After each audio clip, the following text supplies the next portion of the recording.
So Google plans to offload a whopping 1.4 million square feet of office space in the Bay Area.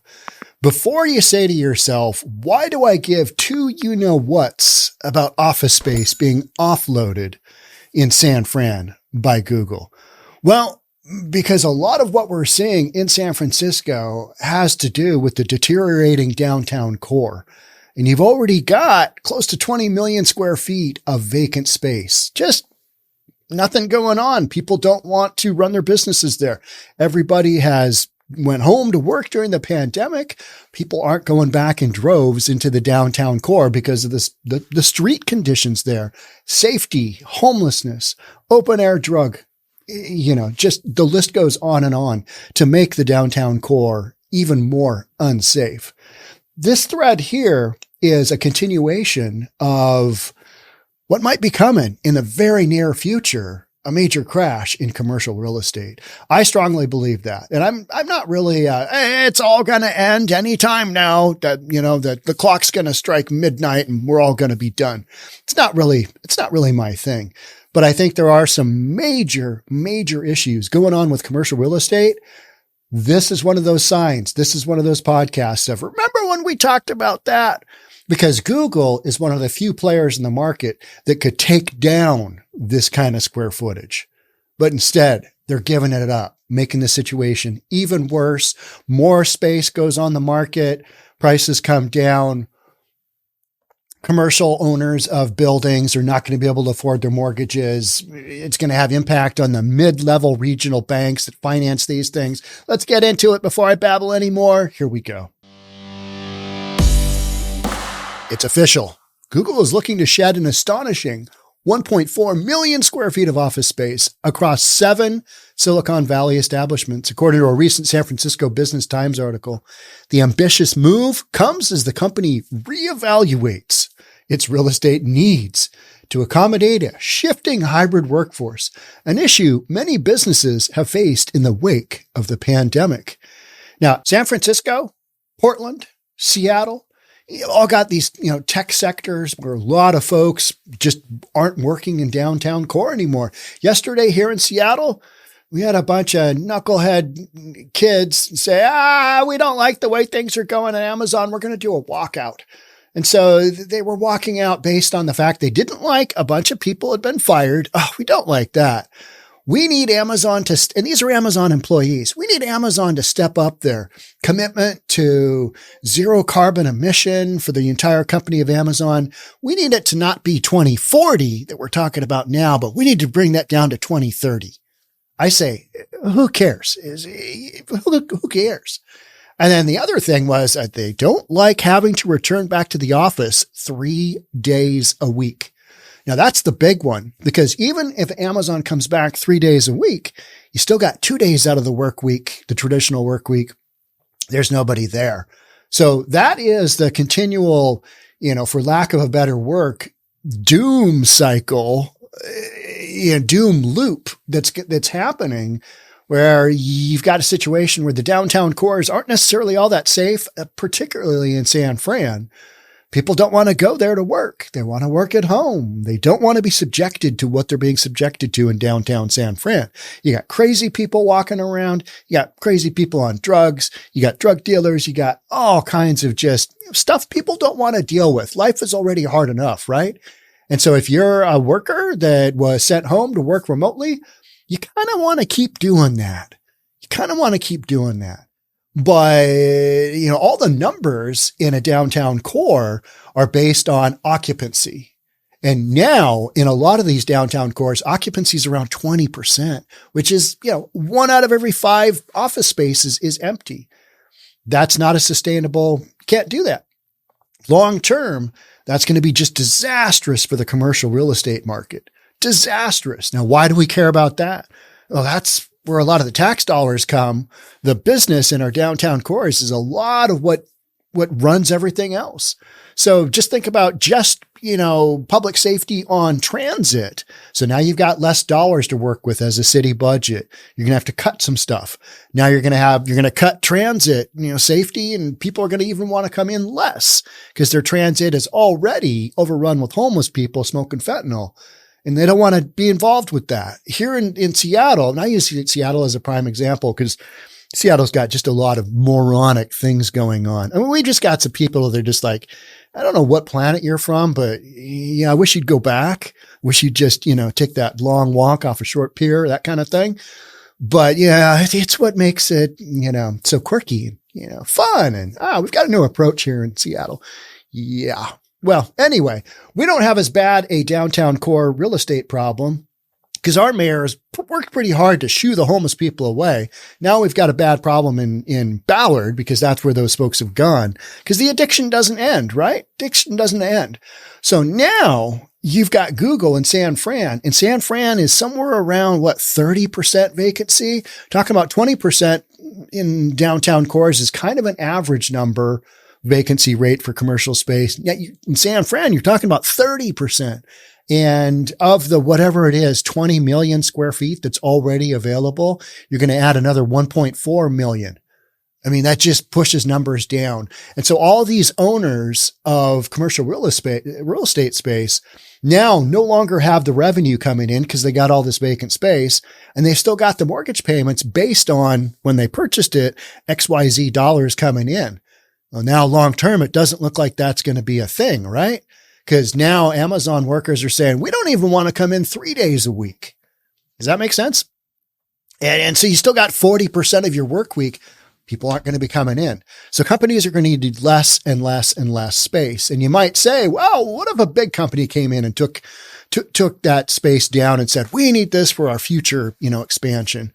And I think you will see some of that. But right now, today, this podcast, Google, one of the biggest players as far as office space goes, is saying, yeah, I don't think so. Yeah, we're going the other way. We're giving this stuff up. So the proposed subleases encompass a wide range of locations, including several buildings in Mountain View and Sunnyvale, some of which were still vacant before hitting the market. The diversification of workspaces raises the question of how these subleases will affect the region's struggling office market, given that demand for office space continues to plummet. In fact, less than half of San Francisco's downtown office workers have returned to in-person work, as detailed in some forum discussion. So you've got less than half of the folks coming back to downtown. Now, some of that is employers saying, hey, if we don't need all this office space, we're going to jettison it because we can still get our jobs done. We can still operate our business. Some of it has come from the lack of foot traffic we talk about in the retail sector, meaning people aren't walking around, meaning they don't feel safe. And that is what is impacting San Francisco to a large extent. Companies aren't wanting to hold their big, worldwide get-togethers. Tourism and conventions have been impacted dramatically because you just don't want to deal with dodge the human fecal matter on the sidewalk, homeless people everywhere, just crazy people running around. People, believe it or not, people don't want to deal with that. And people and businesses in particular don't want to drag their employees to somewhere where they're going to have to be impacted by, all of those things that they see on the streets. That's a no-go. It's a no-go. And if you're new to News for Reasonable People, I've walked through so many of the scenarios of bad things that have happened to visitors in San Francisco, right? I mean, you've just got incident after incident after incident. So all of these factors come into play when you start to look at the dynamics of, not only just the physical real estate structure, but on top of that, the tax revenue, the money that drives the city. Well, now you're going to have 1.4 million square feet. That in and of itself isn't a huge deal breaker, but it's a big piece of the puzzle. And we're showing what direction things are going. And when Google says, yeah, we're probably going to put this back on as a sublease meaning they've got the master lease for next 3 years, whatever. They're going to try and sublease it out because they don't have a use for it right now. And in the near future, they won't. So this is what they're planning for. Hey, we want to ditch this. We want somebody else to come in and do a sublease and take over. Google's real estate withdrawal comes on the heels of the company's considerable cost-cutting efforts. This year alone, Google has laid off 12,000 employees, the largest in company history. And all these tech companies have laid off a bunch of people. But how many people does Google have on staff? Is this 1-2% of staff? I know Amazon has laid off, call it 20,000 people, but they have 1 million worldwide. So you dump 10,000 people. Yeah, for those 10,000 people, it sucks, but they're in tech, right? They're going to get a job somewhere else, right? I mean, maybe not immediately because you got this little mini glut of people coming on the market, but there's still a lot of businesses out there that are betting on the long term that, we're not going to go off the power grid and go back to, pre-computing days. We're not headed that way. We're going the other way. More technology, right? We need more software engineers. So Google's downsizing has also affected the company's hiring process, which has a significant slowdown at the end of last year. In response to these changes, a Google spokesman stated, "As we work to ensure that our real estate investments match the needs of our hybrid workforce, we're ending leases for a number of unoccupied spaces." So what are they saying there? They're saying, we don't need this space. Let's sublease it. And by hybrid, we mean work from home, work in the downtown. So, the Amazon workers aren't happy with, they're not happy with a lot of stuff because they're Amazon workers, but they're just kind of easy to tee off on right now because this whole walkout thing, you're walking out because what? You don't want to be back in the office 5 days a week. Okay. But that's what you signed up for. You're upset with, Amazon's ability to, get to zero emissions and really help the climate out. Okay. And then you don't like the firings. Well, we just saw that. All right. Google dumped 12,000. It's not like they're doing it to you personally, Amazon employees, but that's the world that we live in now, right? That's the world we live in now. So you got a bunch of people that I want to say spoiled millennials, and maybe that's not the right word, but I think that encompasses I'm just going to throw that out there because I'm a, Generation X, which is such a cooler name than millennial. Millennial, what comes to mind there? I don't know. Yeah. But Generation X, Billy Idol from Generation X. That's what comes to mind there. And that's cool. Don't tell me I'm wrong. Among the notable sublease listings are a 5-story, 190,000 square foot building at 600 Clyde Avenue in Mountain View, owned by Renault and Handley and leased by Google in early 2019, and a 151,000 square foot space at 620 Mountain View, owned by Praylock Holdings. So the latter property was also leased around the same time as 600 remains vacant at present. So going into the pandemic, people were taking down a lot of office space because things were rolling. Contrary to what current guy in the White House says right now and his press secretary, things were not economically terrible before the pandemic. Inflation was down under 2% and things were rolling. Things were going. The economy was going. Real estate was screaming to the point where it needed a slowdown. It needed this slowdown, but this slowdown has come. It's been a big whopper of a slowdown for residential real estate. Not going to lie. So, back when a lot of this stuff was being developed, it was go time. Take this space down. Okay, we're going to lease it because we're going to need it moving forward. And if you don't have the space lined up, if you don't have it tied up, then you have to scramble around and figure it out. So a lot of this space was pre-pandemic, and now they're kind of looking at the scenario going, okay, we are not going to have that many people back in the office. Let's dump this space. And so a big company like Google dumps 1.4. That has an impact. That has an impact for sure. Just the whole, from the standpoint of, but look at what Google's doing. Look at what Google's doing. Look at what Amazon's doing. Only 3 days a week. Hey, some of the divisions you can pick your 3 days of the week that you go into work. I mean, what happened to your boss just telling you something and you go do it like a good employee? What about that? What about that? Nah, I'm concerned about the environment. I'm concerned about all these people that got laid off. I mean, this shouldn't be happening. want to hear about layoffs? Look at the Twitter. Look at how quickly Elon Musk dumped most of the Twitter employees. And now they're down to about 1,000 employees. And he's still running the company and it's still going. And he is saying that in the near term, they may actually either break even or turn a profit. Granted, the $45 billion investment that Elon Musk had, and I think personally he's got $25 billion in, is worth, $22.5 billion or $18 billion, something like that, depending on whose measurement you look at.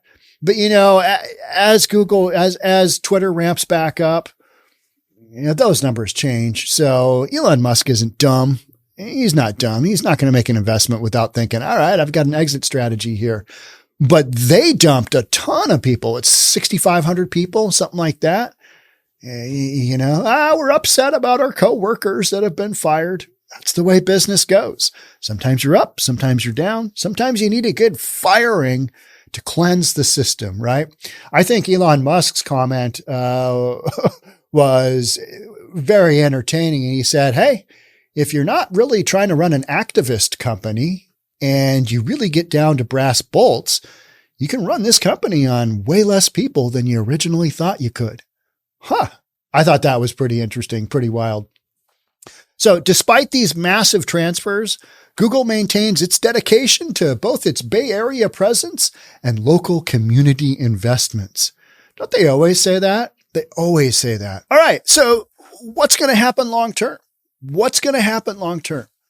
You're going to see some of the weaker players have their lunch handed to them.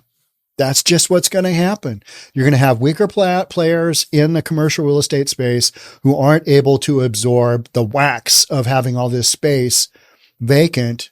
You're going to see some office space being given up. The numbers that are going to be generated from sale of said space are going to be way less.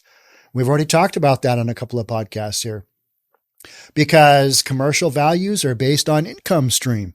And when you've got XYZ million square feet throughout the city sitting vacant, that doesn't mean rents are going up. It means one thing, they're going down.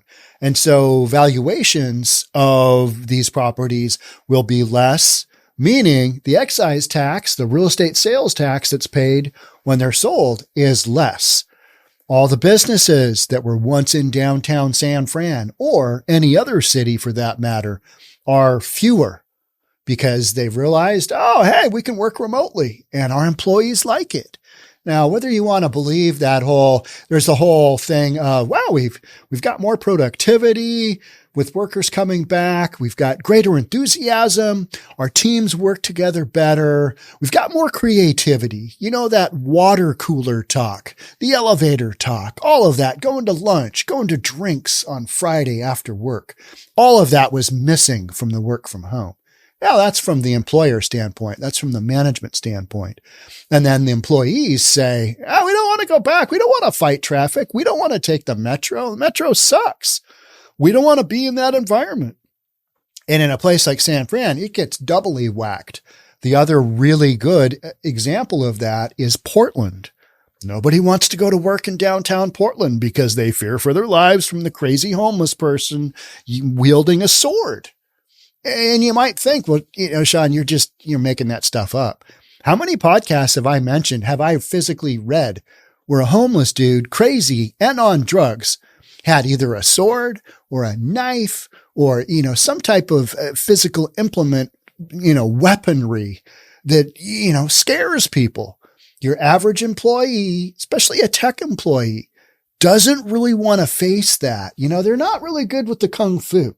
They're good with the keyboard kung fu, but not the real kung fu out on the streets. That's not really a known tech engineer software quality. You know what I mean? So you're going to see a bunch of businesses give up more space. And this situation gets worse to a point where when the economy starts to come back, when interest rates kind of start to bottom out, wherever they end up leveling out, and then a bunch of bad economic news comes, and then the Fed will lower the interest rates. These are my predictions. Then things will start to crank back up. Companies will start hiring again. You know who's hiring right now? Twitter. Huh. Weird. I thought Twitter was going to tank. I thought with all those ridiculous Hollywood people, I'm leaving Twitter. This isn't a safe environment for me. Go F yourself. What's wrong with you? If you can't do a tweet and feel comfortable, you're a moron. You know what I mean? It's just like, what are you even doing? I don't feel safe. You're on digital online. You're not physically there. You realize that, right? Twitter's gonna die. It didn't. It's still going. They figured out new ways to create revenue with different advertisers. They worked all that out. So all of this stuff is just kind of like, it's a bunch of news stories, right? Twitter's hiring. So what does that tell you? That means they got to that bottom point. Things kind of leveled out for them as a company, mainly because Elon Musk just pushed people to no end. Fired people that had been working, sleeping in the office, and San Francisco officials came to look at what's going on. Oh, are there bedrooms here in Twitter headquarters? Oh, don't they have better things to do? Like, square away some of the crazy people that shouldn't be on the streets that really need some mental health care, facilities. Shouldn't we be working on that instead of, hey, what's Elon doing? Is he having people sleep in the office? That whole thing to me just drove me crazy. But these are all the things that you're having go on in the downtown core, and it impacts the way that cities are run. That's the bottom line. So you'll watch the mayors that have aggressively taken care of their downtown core. They're going to do way better than the mayors that are like, it's okay. I mean, homeless people are everywhere. It's fine. Drugs, they're fine. I mean, we all do them. So, crazy people running around with swords. It's all good. Tents for all. Give out tarps for all. Crack pipes, meth pipes, you name it. We're handing them out. Here in Seattle, we hand out the booty bump kit. It's like it sounds, right? It's the booty bump kit. Yeah. All right. I mean, you can't do it in your veins. You do it elsewhere. I mean, just some of the stuff that we're doing, it doesn't exactly promote, hey, let's go into downtown and do a little shopping and hang out and see what's going on, like we kind of used to. I think back in the day, you'd be like, hey, let's take that trip to downtown. Let's go do that romantic night. We'll go see the movie. We'll stay in a hotel, whatever.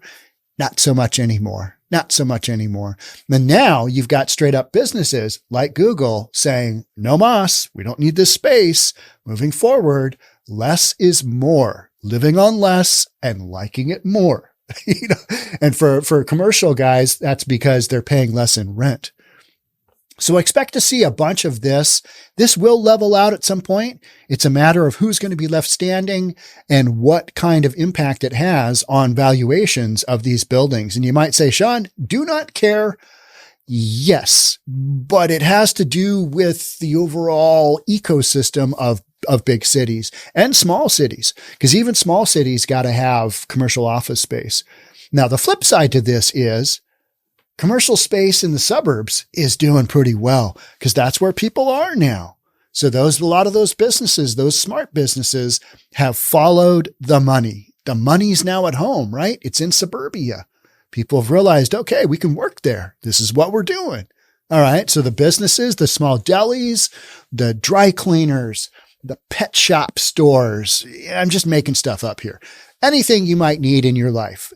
A lot of those have trickled out to the suburbs and they're doing pretty well. So suburban commercial real estate, that stuff has been on fire, right? It's not going the other way because that's where all the people are.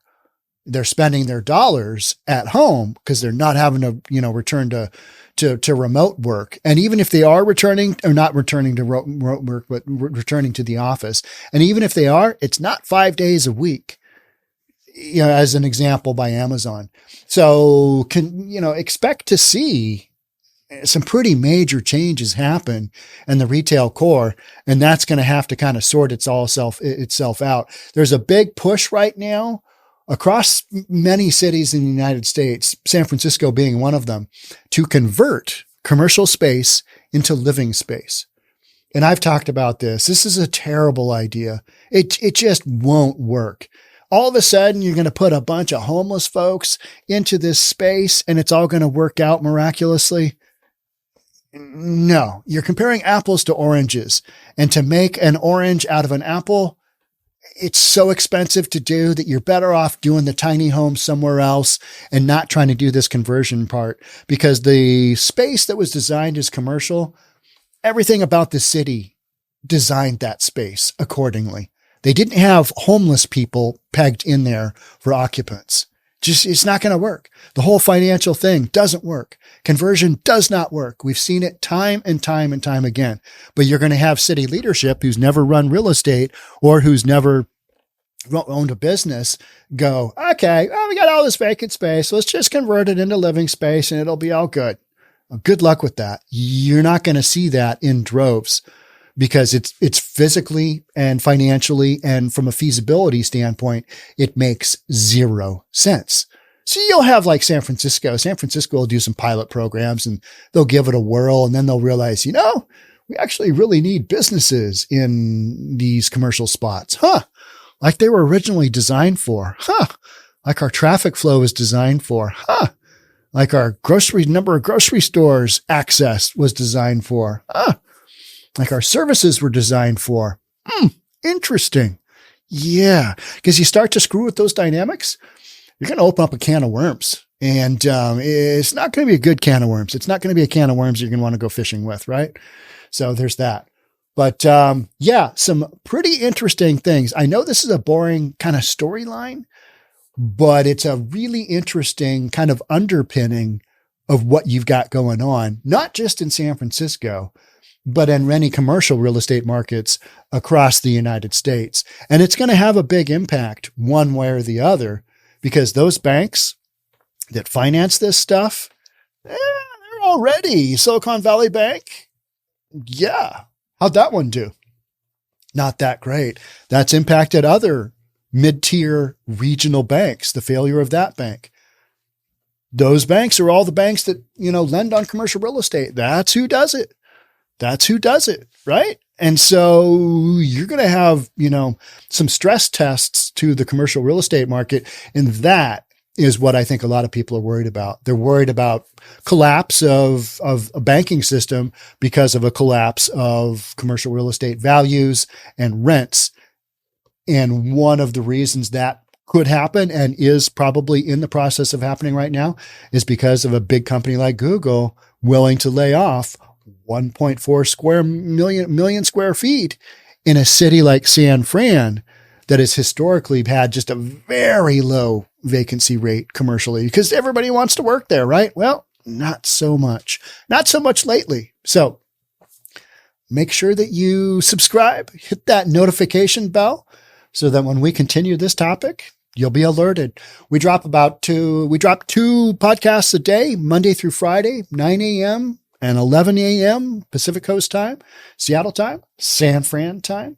And then on Saturdays and Sundays, we release one. Also, check us out on Reasonable Plus. That's our Discord channel. If you're into Discord, you want to communicate, send me a message there. You can do that. Or reasonabletv.com. That's our paid subscriber site. Thank you so much. I will see you on the next one. Bye for now.